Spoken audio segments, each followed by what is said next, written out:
siis, et kumb oli raskem, kas kohanemine Austraalias või siis see hetk, kui sa Austraalias tagasi Eestisse tulid? Ma arvan,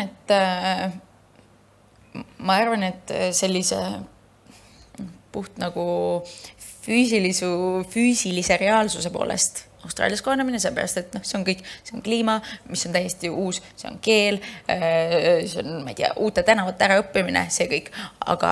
Liiklus käib teistma. Jah, aga moraalselt Eestisse sellepärast, et sa ei eelda, et sind aksepteeritakse uues riigis, Austraalias. Ehk siis sa kohaned, aga nagu, et sa ei võta seda niivõrd isiklikult, kui inimesed ei aksepteeri sind. Jah, sest sa oled kind of nagu, et see on uus keskkond nii nagu... Ma olengi teisest kohast, ma olengi uus, see on teie thing, ma tulin siia sisse, see ei ole probleem nagu otseselt, et te mind kohe omaks ei võta.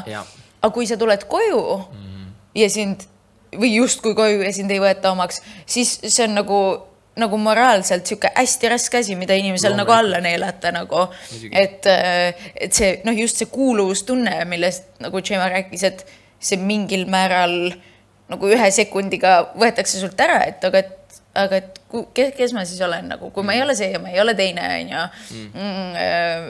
et ma arvan, et see mentaalne aspekt seal nagu oli kõvasti raskem.